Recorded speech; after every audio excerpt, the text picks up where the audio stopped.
afternoon and welcome to Tea Time with Miss Liz. That's right, it's tea time. And today in the studio, I have a beautiful woman here who is going to be speaking on the early intervention of mental health, a subject that I believe is very important and that needs to be spoken about. So I'm going to introduce Cynthia with a little bio, and then we're going to get right into it and have a strong cup of tea and get some mental health intervention out there for all of you out there. So, Cynthia has 40 years plus of lived experience related to sibling mental illness. Her mantra is I'm not keeping quiet anymore, which addresses the urgency of speaking up and speaking out about mental illness. Her concentration is on early intervention. Cynthia is a minister, speaker, and transformational coach. She has spoken on many platforms, but the leadership experience tour led by Shawn of Fair Consulting Group, which is an international platform that chooses speakers from all over the United States and Canada, is her most impressive to date. She has been featured a guest on various talk shows where she has spoken very candidly about her experience with sibling mental illness. Cynthia is one of 40 writers featured in the Amazon best-selling anthology, I'm Still Standing. Her memoirs, titled Crazy Didn't Get Me, will be released in 2021. Her article titled What My Brother Taught Me About Early Intervention was recently published in the NAMI, National Alliance on Mental Illness, July 2021 blog. And you can connect with Cynthia at the following links that I will post during our conversation. So welcome so much, Cynthia, for joining me today. And let's get into how it all started and why you do what you do today. Liz, thank you so much for having me. I'm just so excited to be here with you today with Tea Time with Miss Liz, and we are going to serve up a strong cup of tea today. Again, thank you so much for having me. Yes, how did this all start with me? How did this all start with me? It started, first of all, a very long time ago as I grew up in a home as one of 4 siblings, and all 3 of my siblings, who are all brothers, were affected by a mental illness. As you mentioned in my bio, I have a book that's going to be released probably the first quarter of 2022, and it's called Crazy Didn't Get Me, Nightmare on Ninth Court. And I call it Crazy Didn't Get Me. No offense to anyone, but I actually survived the whole mental health piece, and my brothers did not survive. So that's why I named the book Crazy Didn't Get Me, Nightmare on Ninth Court, because I lived on the corner of Mercedes Avenue and Ninth Court. And when I tell you it was a nightmare on Ninth Court, it was a nightmare. I talk about early intervention because what happened was my parents did not want to accept what was going on with my brothers because of the stigma surrounding mental health issues. We were African Americans, and I still am an African American, as you can see. We were an integral part of the faith-based community, and in the African American community and in the church, quote unquote, you just did not talk about these things. So because of that, my brothers did not receive the treatment that they needed when they needed it, Liz. Therefore, they were unable to live ordinary, productive, and fulfilling lives. And because of that, I have decided that I'm going to spend the rest of my days educating and crying out about mental illness. We're going to end this stigma. We're going to end it right here and right now. I'm with you with that 100%. It's time that we get serious and we start speaking up, right? I really like that you used the word crazy because I was diagnosed with conversion disorder, and my doctor told me that is the short form for that is crazy. So I really am that strong, crazy woman who is making a difference by having guests like you on Tea Time.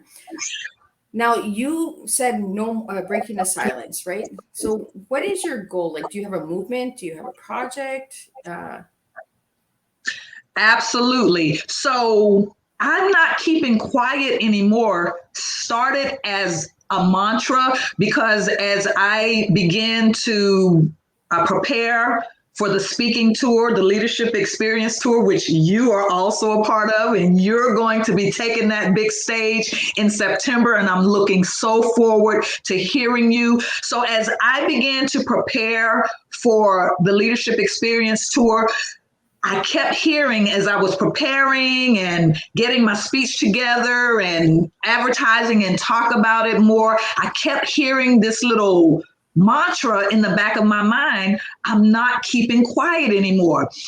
Because people started reaching out to me as I started posting things on social media and talking about what happened in my family, being very vulnerable and being very candid about what happened in my family. People started reaching out to me saying, you know what, we are so glad that you're talking about this, because nobody wants to talk about it. So that mantra just became stronger and stronger.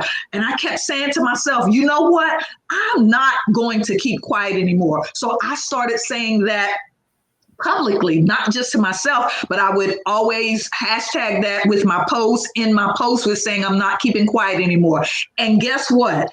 I really believe that I'm not keeping quiet anymore. It's just not a mantra for me, but it is a movement. It is a movement.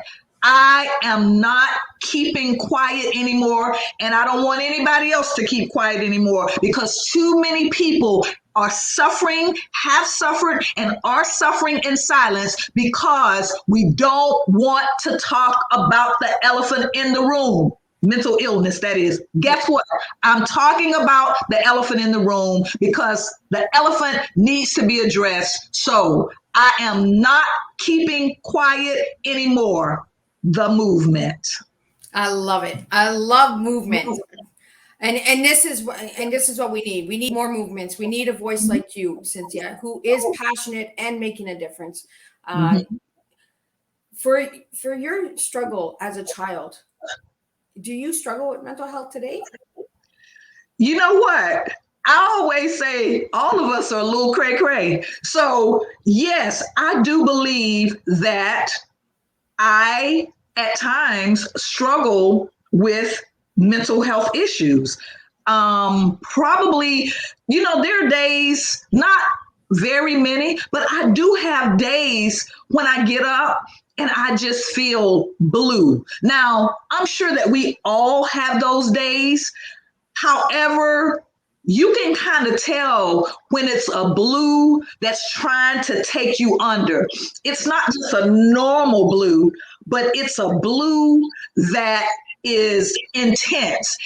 And what I have done when I have those days, first of all, I'm a woman of faith. So I pray, and I pray really hard. Number two, I know my history of having siblings.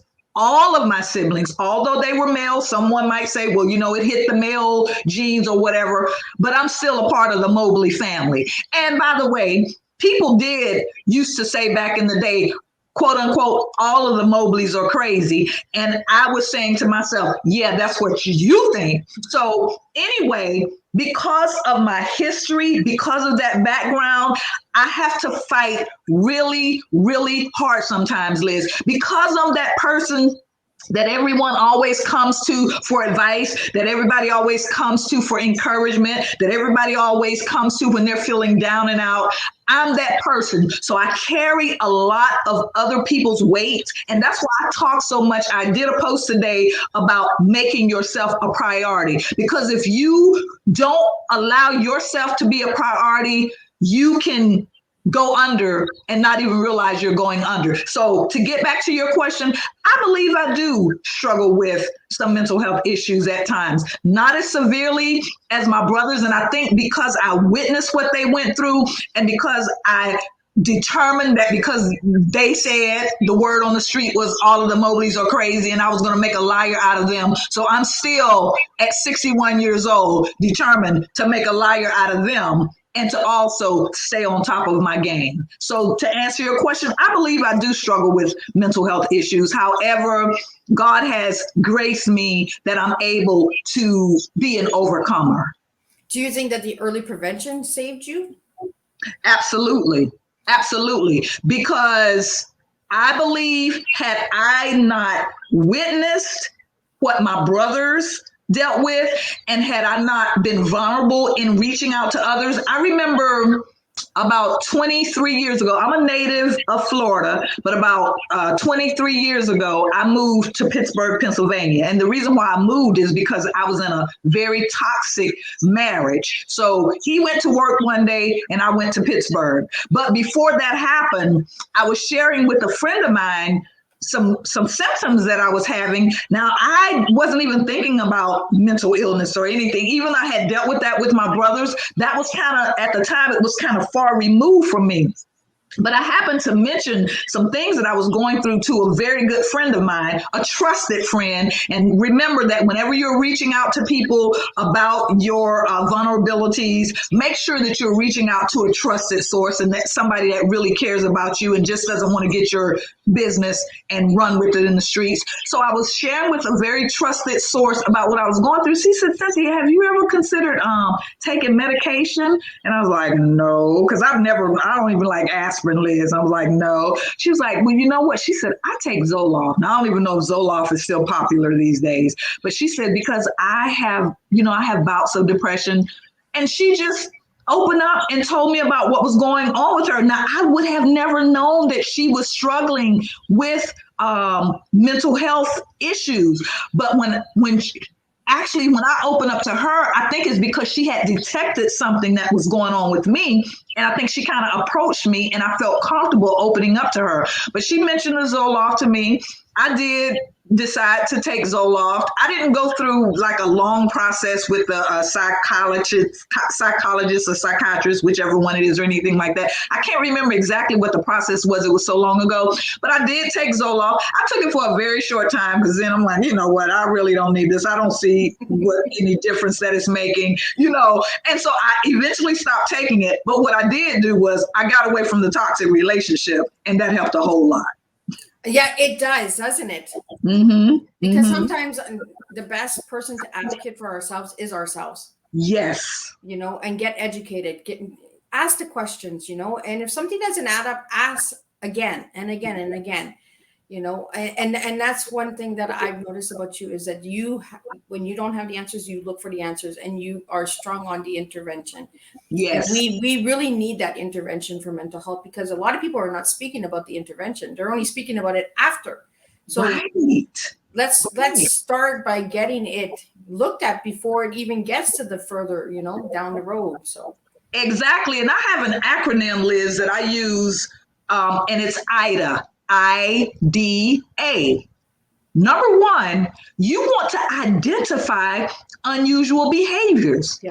If you're my friend and we're tight, we're close, we girls, we've been hanging for a minute, I should be able to detect if you are acting out of the ordinary. Exactly. Now, we have moments, right? Okay, I understand moments, but if that moment becomes an hour and that hour becomes a day and that day becomes 2 days and that 2 days become a week and that week, then I know that something is out of the ordinary with Liz. So I need to identify, okay, Liz is usually pretty outspoken and she usually gets pretty crunk if something doesn't quite go the way that she thinks it ought to go. But that right there was just a little bit out of the ordinary. I think she went a little bit to the left on that.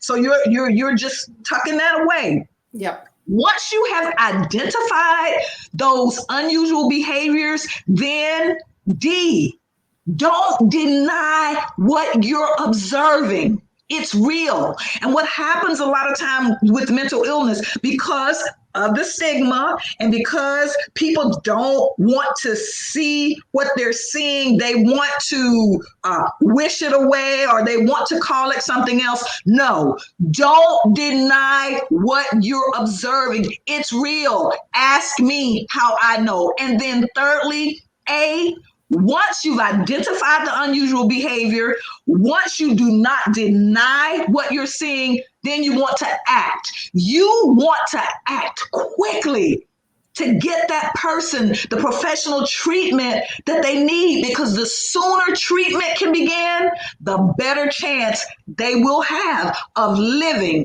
an ordinary, productive, and fulfilling life. So Early intervention is paramount. Like you said, we don't talk about that, but we need to talk about it. We need to be about early intervention. That's just like with your automobile.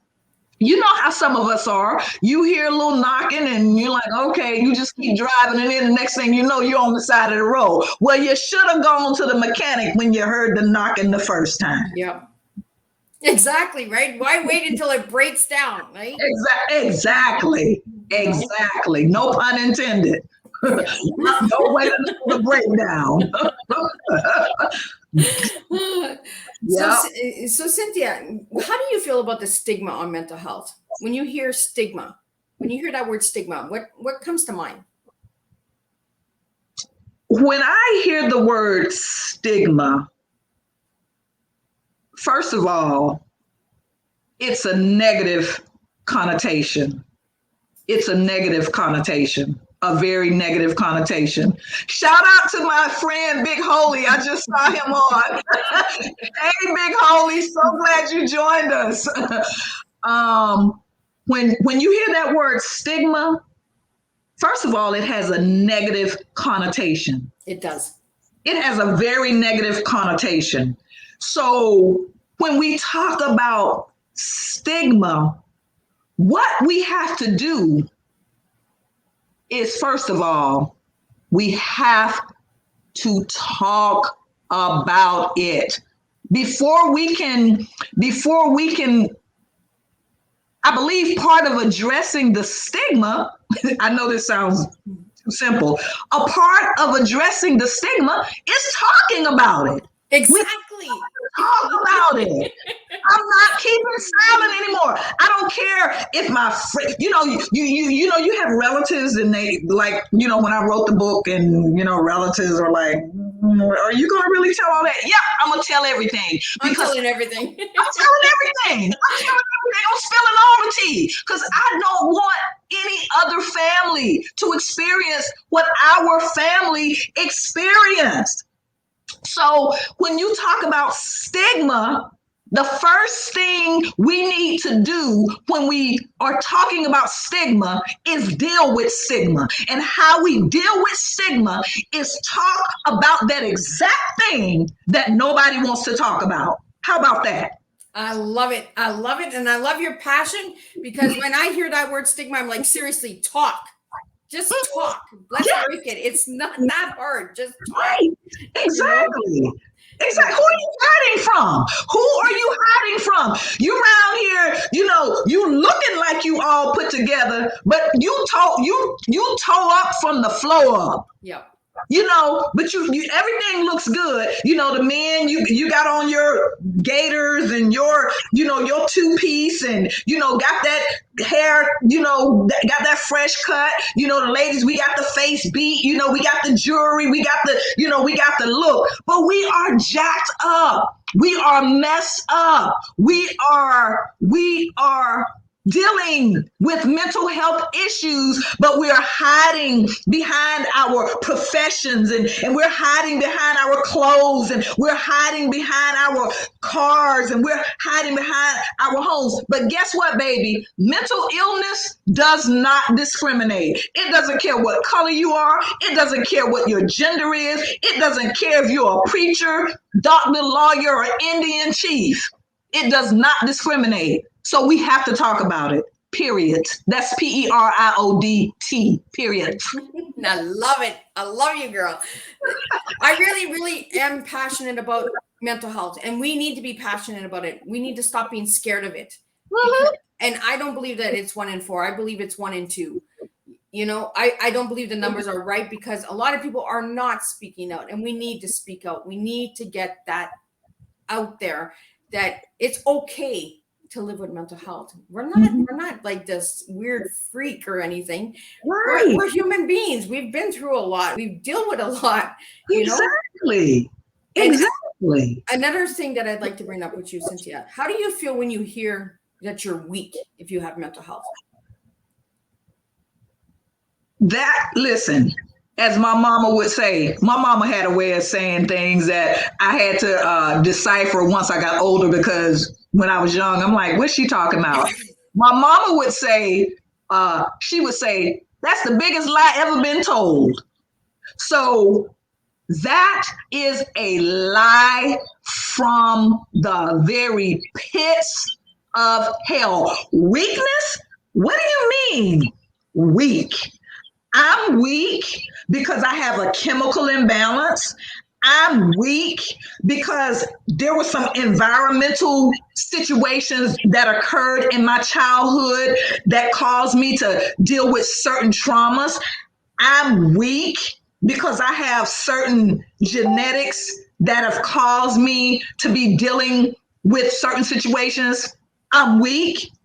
I don't think so. I don't think so.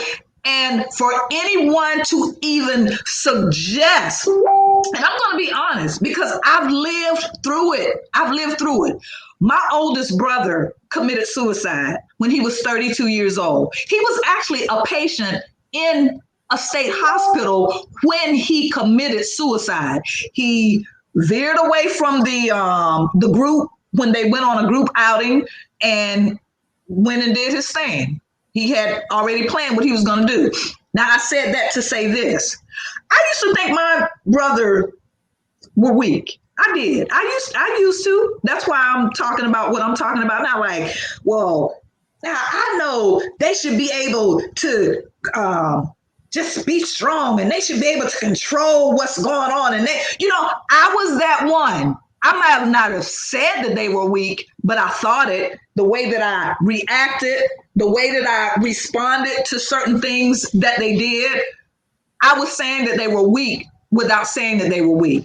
Imagine, excuse me, you're already dealing with a situation, i.e., a mental illness, that is beyond your control. Nobody is in your head and knows what's going on but you and God. And for some human being to have the audacity to refer to you as weak on top of what you're already experiencing, I don't think so. They need a good kick in the butt. And if you're out there and you're listening to me and you're one of those people that is referring to someone that's dealing with a mental health condition as weak, can you feel the kick in the butt that I just gave you? Stop it. Those individuals are not weak. They are dealing with a situation that is out of their control. And the best thing that you can do for them is to help them get treatment for their condition. They are not weak, and stop calling them weak. There's a reason why I asked you that, Cynthia, because I really, today, this tea time, I wanted to be strong and I wanted to be a strong tea because I am really serious. We need to start speaking out. We need to start bringing awareness and we need to start taking the mask off and start being ourselves. If we have a hard time, we have a hard time. Why are we so in the wrong if we say, hey, today I'm struggling? Why are we so afraid of sharing that we might be living with mental health? It's time that we just drop the mask and start being real and start being ourselves, being our authentic selves. And this is why I have Cynthia on the show today, is because we need to start being real with each other. We need to start speaking out. We need to start sharing our stories and stop being ashamed and living in shame. And like she said, her brother committed suicide. Like, how long do we have to wait before people wake up and start speaking out and saying, you know what, I struggle today. Why is it so wrong to struggle? We're all human beings. We all live through something.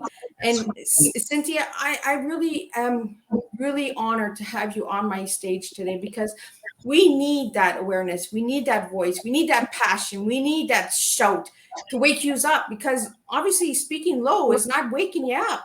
Nope.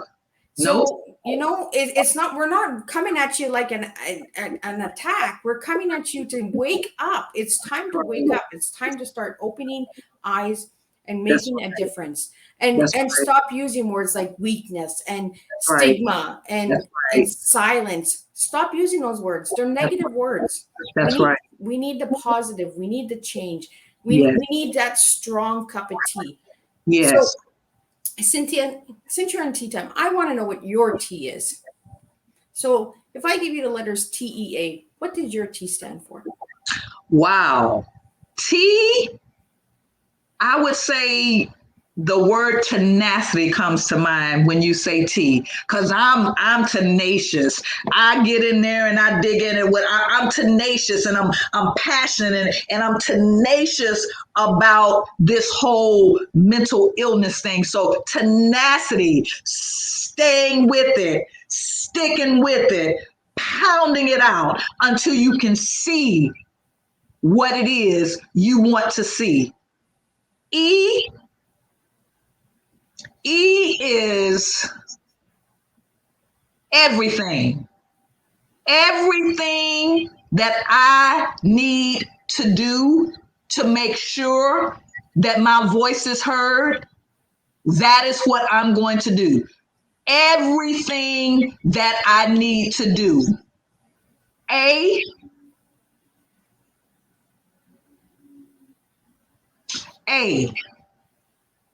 assist. Oh. Assist any and everyone, no matter who they are. See, we have, on top of mental illness, as I do my research, you have people that are dealing, and this is a whole nother topic, but I'm just going to brush across this briefly. You have people that are dealing with, for lack of a better word, and I'm probably dating myself, and there's so many different words now, that's dealing with alternative lifestyles, but they're also dealing with the mental illness. Now, how about this? You're dealing with the world in your alternative lifestyle, whether it's bisexual, transgender. There's so many. I heard pansexual. I had never heard of that. I know there's so many of them. I'm just like, all kind of sexuals. But then you got to deal with mental illness on top of that, because a lot of these people are experiencing bullying. You're dealing with mental illness, and on top of that, if you are in a race where you're marginalized and you're not getting the help that you need when you need it, because you may not have the dollars, you may not have the health insurance, the resources may not be available to you. There's so many different challenges with different people who deal with mental health issues. And so I want to assist. I want to be that person that's going to listen and then assist or act. So tenacity, everything, and assist. And Cynthia, you just served me a strong cup of tea of your past, your present, and your future. And I'll tell you why, because tenacity, as a little girl, you never gave up. Everything, you're doing that right now in your present. You're doing everything. In your future, you will be assisting people. So there you go. There is a strong cup of tea. This is what I do, is I ask people to serve their teas and I deliver their teas. And this is what Cynthia's tea is: her past, her present, and her future. So her future is assisting people. So this girl's not going to give up. She's not going to give up the fight of bringing a voice to mental health. I can see you in the future shining bright and making that difference, Cynthia, because that's what you do, is you serve a strong cup of tea. And this is what we need to do, is we need to start serving our teas. We need to start serving our past, our present, and our futures, because this is what we do, is we make a difference with tea, not a beverage. Us, individuals. Tea is strong. Tea will make a difference. And this is what I will be speaking about at the Shawn Fair thing, not in the Shawn Fair thing. I am just so, I am so in the moment right now, because Cynthia, I was waiting to hear your tea for the last few days, because I really wanted to know what kept you going. And I'm so happy that you used the word tenacity, because when I first heard that word, I never really even understood that word. And I hear that word a lot. And we need tenacity. We need the past to be strong, Mm. to move to our present, to Yes. move to our future. And this is what we need to do, is we need to make a difference. One cup, one tea at a time. Yes. Cynthia, if there was one message that you just learned about your tea, what would it be? One message that I just learned about my tea, and you're saying just learn as in Right now. just said, keep serving it up. Don't stop serving, because like you said, it's about what happened in my past that propelled me to come to the point in which I am standing right now, and then the future that's so bright for people who need a voice that are not able to use their voice. So I got to keep serving it up. I got to keep serving the tea. I cannot be silenced. I cannot let anything and anybody, not even myself, silence myself. And it's platforms like this, Liz, that you are providing people like me that gives me fuel, because I'm pumped now. You got me, girl. You got me pumped. When I tell you, you got me pumped, I am so pumped, and I am going to keep serving this tea. I'm going to keep serving this tea strong. I had a very emotional day yesterday. Yesterday, my mom, if she would have lived, she passed in 2011. She would have been 98 years old yesterday had she lived. I was so overcome with emotion. Now, normally, I don't get that emotional during her birthday or even when her death is, to be honest. A lot of times people are like, I think about my mom every day. I don't think about my mama every day. I'm just gonna be honest. Don't shoot me, y'all. Don't kill me. But I don't think about my mama every day, but I think about her when I think about her. And yesterday was really rough for me, because you know why it was rough for me? I thought about my mother in relation to my brothers, how I saw my mama. I'm calling my mama. I didn't call her mother. I called her mama. How I saw my mama. My mama was about 5 feet tall, 100 pounds soaking wet. I think she told me the most she ever weighed was 137 pounds, and she was pregnant, 8 months pregnant. My mom was a very petite woman. She was a small woman, but she carried a big stick. She was something else. Let me tell you, Florence Ruby Pittman Mobley was nobody's joke. But it never occurred to me until yesterday when I was doing a post about my why. I thought about my mama, and I said, my brothers are my why, but my mama is my why before my brothers were my why, because I watched my little mama, my little tough, strong mama, go through watching all of her sons suffer with a mental illness. Her oldest son, her oldest child, committed suicide. He jumped off of a bridge. Her middle son, he's what we call the transient. He pop into town and out of town. He pop in town, out of town. You didn't know when he was coming. You didn't know when he was leaving. And the last time that anyone has seen my brother, my mother was still alive, and he had popped in town and he was popping out of town. Usually you don't see him when he leaves, but this time he allowed my mama to see him leave.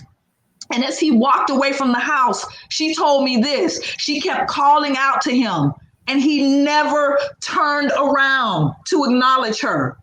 That was over 20 years ago. It's like my brother disappeared from the face of the earth. He's schizophrenic. We haven't seen or heard anything from him since. Nobody. And then her baby boy that she was so crazy about, because he was light-skinned. My mama liked light-skinned people. Can I be honest? I remember one time she told me I should have been the boy because I was black, and Dwight should have been the girl because he was yellow. Girl, I keep it real. And she loved all of her children, but she especially loved Dwight because he was light skinned and he was pretty. He looked like a girl. She made sure.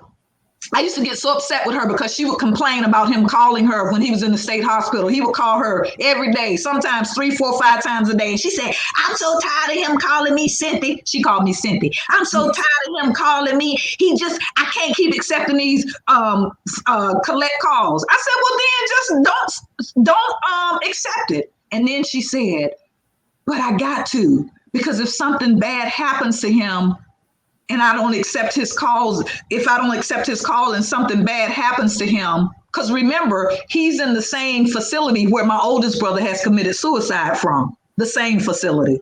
She said, if something happens to him, I'll feel really bad. And that brother has been institutionalized since 1987. This will be his home until his dying day. Why am I so passionate? Why do I do what I do? First, for my mother, and then for my brothers, because my mama watched all of her sons be affected by a mental illness, and there was nothing that she thought she could do about it. There was something, but unfortunately, it didn't happen. And for many years, I held that against her. I was mad as hell. I was like, you.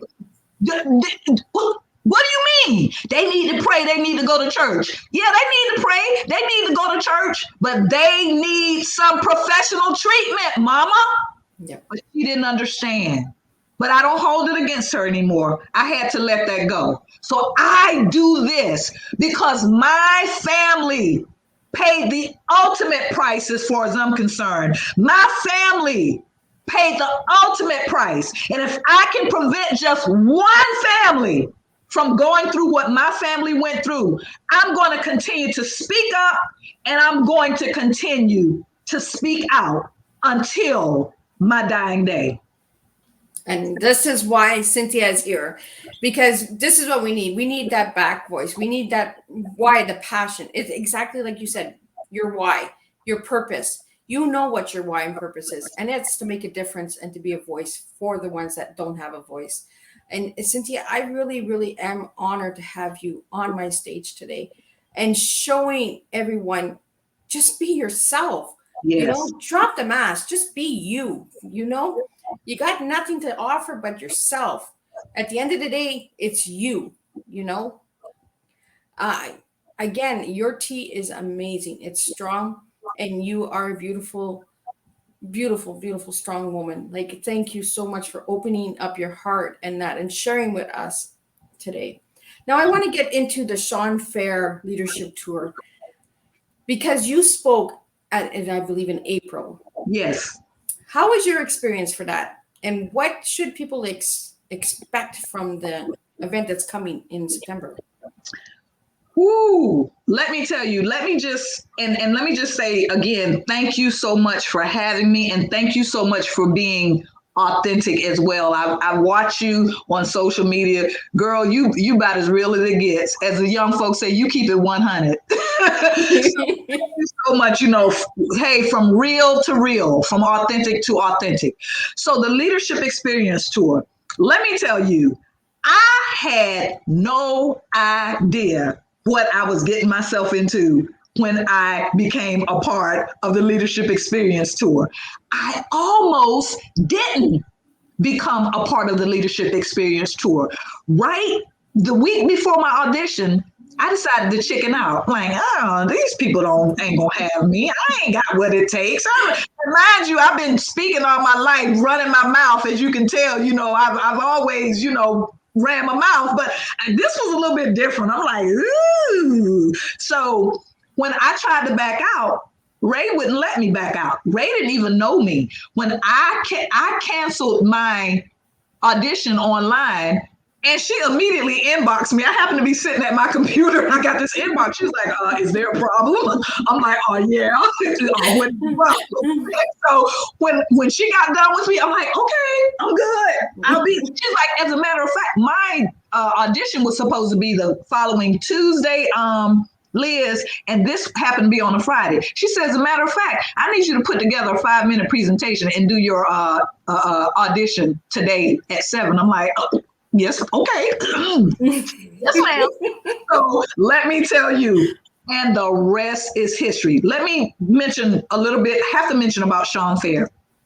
When I was on that audition, 2 things came to my mind when I was interacting with Shawn. This is a man of great character, and this man has integrity. He was oozing it. He was oozing great character and integrity. And let me tell you, Shawn has not disappointed. Yes, he's human. And sometimes some things may fall through the crack because we're all human. But let me tell you, 99% of 99.9% of everything that Shawn promised, he delivered. As a matter of fact, he over delivered. Our coaching sessions, our footage, everything that he said we were going to get, we got. When we got to the leadership experience tour, I came 2 days in advance. I wanted to come in advance of being advanced. So I came 2 days in advance. I wanted to make sure I was real good and settled in, knew how to get from my room to the conference room. I wasn't getting lost on the day of. Yeah, exactly. You know what? Shawn, when I checked into the hotel, who was the first person that I saw? Was Shawn. Check this out, Liz. I didn't even see him. He saw me. I had my back. Now, mind you, we never met in person. Only on Zoom because I'm in Florida. He's in Detroit. I had my back turned. I was at the desk checking in. I heard somebody say, Cynthia Mobley Howell. I turned, I was like, shit! I just got all excited, like he's real. It's him. And let me tell you, from that moment until the time I left Detroit, Shawn was also the last person that I saw because when I went to turn in my rental car, when I was coming out, guess who was at the rental car? But let me tell you, when we got there, they already that Wednesday evening, I think, the room wasn't set up yet, but I just bebopped on in there anyway. I stood in the space where where the stage was going to be set, and me and my best friend was there. She came with me to support me, and I stood in that space, what was going to be the stage, and I started delivering my speech. And I'm telling you, the next day they had the stage set up with the backdrops and everything, and they told us that we could come in as often as we needed to practice our speeches. And guess what? I was up there every time I had an opportunity. I was up there. I'm like, can I go? Can I go? He's like, yeah, sure. I'm telling you, the experience was great. They made sure, Shawn and his team made sure that we had everything that we needed to be successful when we got on that stage. I don't know how in the world Shawn deals with 40, 50 people, 60 people at a time, and he maintains his cool. He's always even keeled, as my mama would say, he's as cool as a cucumber. His temperament is the same. What do you need? What can I do for you? How can I serve you? And when I tell you they rolled out the red carpet, they literally rolled out the red carpet. By the time I got to the stage, I was good. I'm serious. I was good. The camaraderie with the other speakers was just fantastic. And I see a lot of you guys on here. Hey, Sherelle. Hey, Robin. Let me tell you, the camaraderie, Liz, it was like none other. This is one thing, and I'll shut up after this. Shawn said this. When we became a part of the Leadership Experience Tour, he said, once you become, hey, Dr. C, I see you. He said, once you become a part of the Leadership Experience Tour, you're family. He didn't lie. We're one big family. Hey, y'all are stuck with me now. So the camaraderie was just absolutely phenomenal. By the time I got to the stage, Larry, the tech guy, getting us all mic'd up, and oh my goodness, Emma, one of the best photographers. I believe she's the top dog in the Detroit area. And there were like 2 other photographers. Baby, you were front and center. You were the star of the show. Lights, camera, roll. Cameras flashing everywhere. It was a great experience. And for us to be able to have the opportunity to share our stories with the world was absolutely phenomenal. It's like no experience I've ever had. You are going to absolutely love it. I'm telling you, get ready to take it to another level. Guess what? I wouldn't have met you if I wouldn't have done the leadership experience tour. How about that, Miss Liz? I like it. I like how we're connecting the dots here. Yes. And I love that all the ladies are in here supporting you, Cynthia, as well. And I can't wait to meet all of you guys and to stay connected, because that's true. Shawn does say that it is a family and we stay connected. So anybody that would like to know more about the Shawn Fair Leadership Tour in September, please check out my page, check out all of the speakers. There's incredible speakers that are coming up. And some of the speakers that have spoken in April and in June are coming in September. So you will have some surprises coming. So again, I am truly honored that Shawn has asked me to be one of his speakers and for me to bring my tea to the table for everyone out there. But Cynthia, how has it changed your life for the mental health awareness by being on Shawn Fair's leadership tour? Oh my goodness, I had no idea, because when I decided to do the tour, and of course I knew what my speech was going to be about, it has absolutely changed the entire trajectory of my life. So many doors are opening. I have people reaching out to me all the time. I have people inboxing me, telling me their story, sharing their story with me, telling me how grateful they are that I'm speaking up and speaking out about the mental illness. I've gotten so many invites for speaking events, for talk shows, for podcasts. I mean, and the passion is like none other. My passion has gone to a totally different level now, Liz. It's gone to a whole nother level. You ain't, as the song said, ain't no stopping me now. Ain't no stopping me now. I'm on the loose. Okay, because I am bound and determined that we are going to end this stigma. We're going to end it here, and we're going to end it now. I know somebody might say, well, it's going to take a minute. That's fine. But I say here and now. The buck stops here. The Leadership Experience Tour has caused so many doors to be open for me that I would have never, ever, I know for a fact, I would have never had those doors open had I not been a part of the Leadership Experience Tour, which is what Shawn told us. Doors are opening, things are happening, and it's all because of the Fair Consulting Group and the Leadership Experience Tour. It is phenomenal. I can't wait to see you on that stage. I can't wait for you to spill your tea. I'm going to be rooting for you all the way. You are going to be totally, totally transformed in the way you see yourself as a speaker as a result of LET. I know you are. I really appreciate that, Cynthia. And I appreciate everyone that's in the room and will be joining with the replay and that. I want to get into, before we close up your tea time, I don't want to forget it, your t-shirts. I want to talk about the t-shirts and that movement. That I really want to get that movement out there. So could you tell us a little bit about that before we have to close up and wrap up? Absolutely. So, and how the t-shirt came about is my very good friend, Lizette Holcomb, and she won't mind me mentioning her name. When we were going to the Leadership Experience Tour, I told you my best friend and my best friend accompanied me to the Leadership Experience Tour, which I think is phenomenal, Beverly Jones. And our other good friend, Lizette Holcomb, we're all from the same hometown, Panama City, Florida. Lizette said, hey, I want to get us a t-shirt that we can wear the day that you speak at the tour. So the t-shirt was, I think it was mental health matters. That was the t-shirt that she had made for the three of us. So we had those t-shirts and we wore them, during the tour.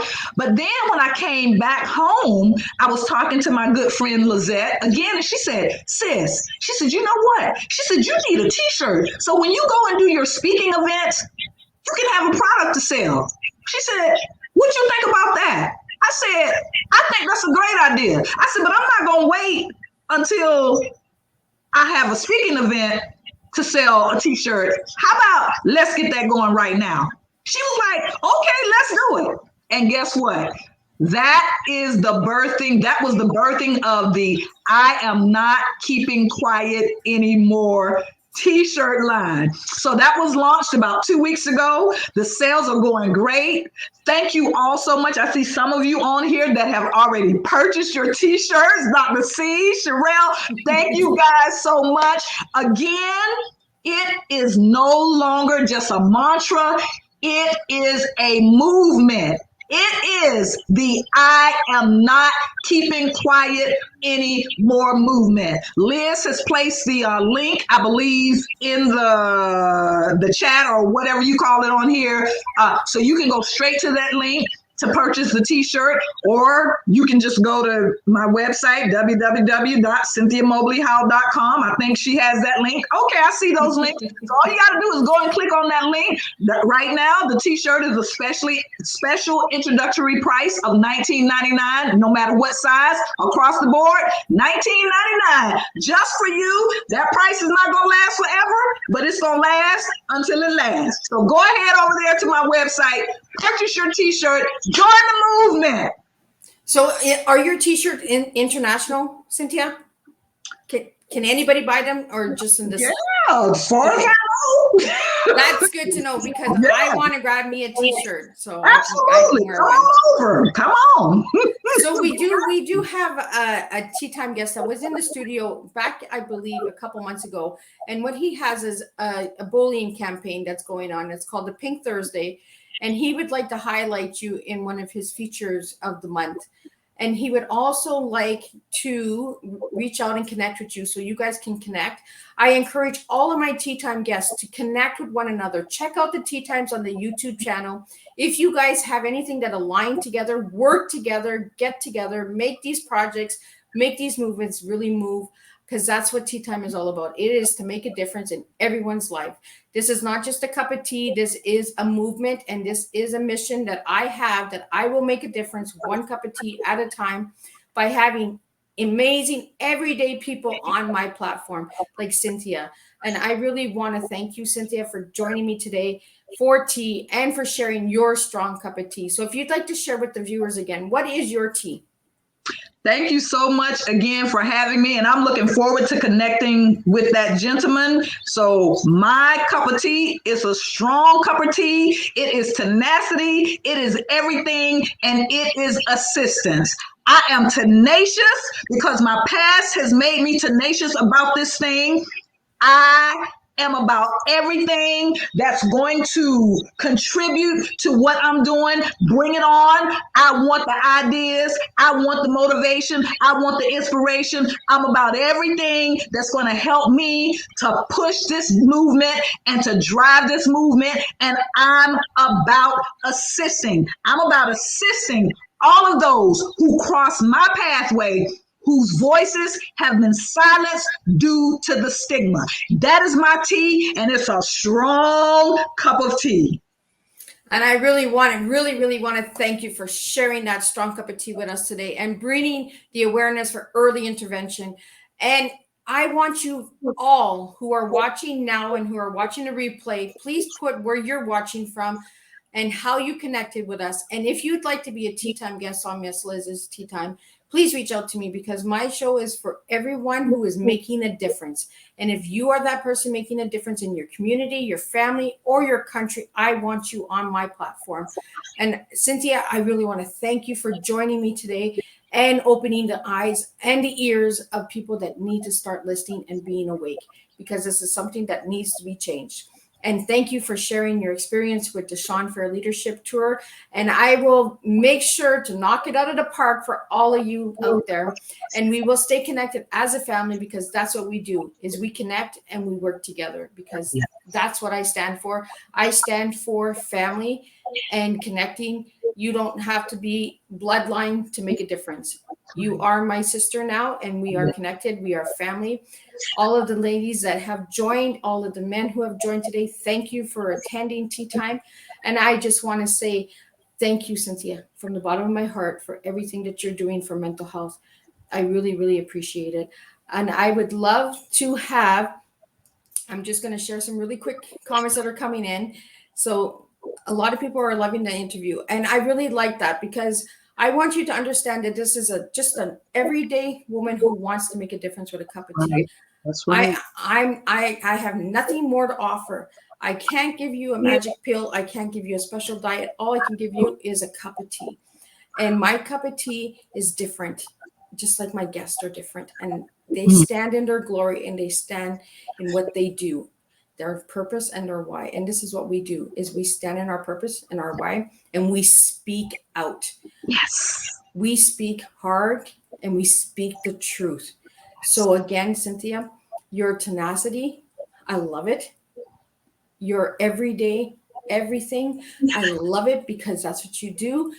And you're assisting to make the world a better place in the future. So look out for Cynthia because she's not going anywhere. And I will see you guys all on the 24th for a new tea time where I have a sit down with a Sacred Heart's rising sister who I shared in book 1 with. And we will be talking about suicide survivor. So we need these tough subjects out there to make a difference, to give a voice so we can save some lives. That's what I'm here for. I'm only the lady that holds the pot. You guys have the tea, I have the pot.